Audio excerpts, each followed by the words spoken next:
Hey everyone, race car driver and go-karter Dylan Christie here.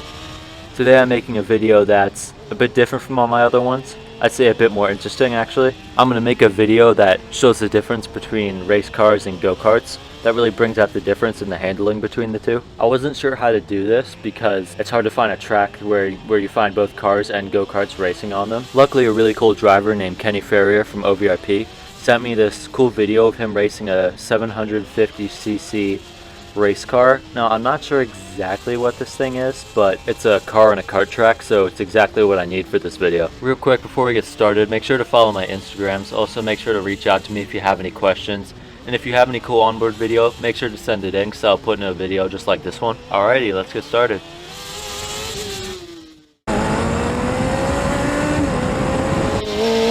There are going to be a whole bunch of differences between a car with a suspension and gearbox and a car that would be considered a go-kart, where it's really just a frame and an engine.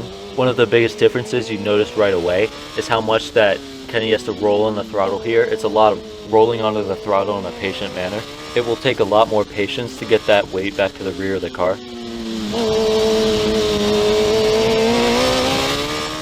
Although this car is pretty different than anything I've seen, I'd say this car stuff applies to any car that you could be racing and how it differs from a go-kart. So anyone who's racing a go-kart right now who wants to try racing a car, this video is really just so you can see the difference between the two. You can see that Kenny's being a lot more aggressive with this car than you would be with a go-kart. A lot of sawing at the wheel, and part of that is because there's a bigger steering radius, you just have to steer a lot more, but also just the means of the car, the rolling of the suspension, you do have to chuck in the car a bit more and be more aggressive. And if you're considering car racing, there's also the deal with shifting. Shifting takes a while to get used to, especially when you're racing on smaller circuits. I'm going to show what the car looks like in this tight hairpin because it really brings out the biggest differences in handling between a go-kart and a car.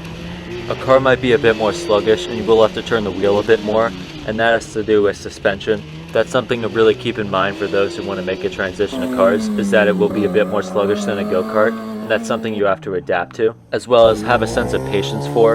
Even in an open-wheeled car, you will have to be a bit more patient and know that the car is not going to react as quickly as it would with a go-kart when it's reliant on suspension.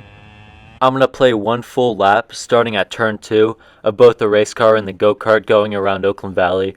I hope you guys enjoyed this video and start to get an idea of the difference between a go-kart and a race car. And I hope for anyone racing go-karts now or even not racing go-karts that they consider moving up to another level and challenging themselves, whether that's getting in a go-kart, going to a national race, or hopping in a race car. Make sure to give this channel attention so I can make more content.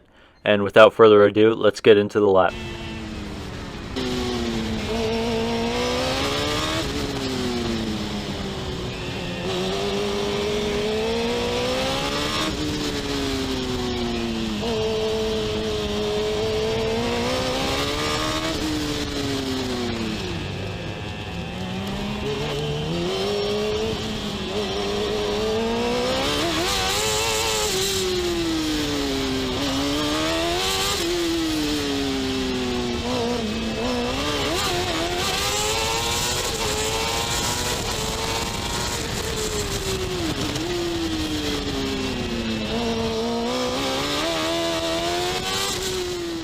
Thank you guys for watching. I hope you enjoyed the content. Let me know if you did and give this channel attention so I can make more. And remember to like and subscribe.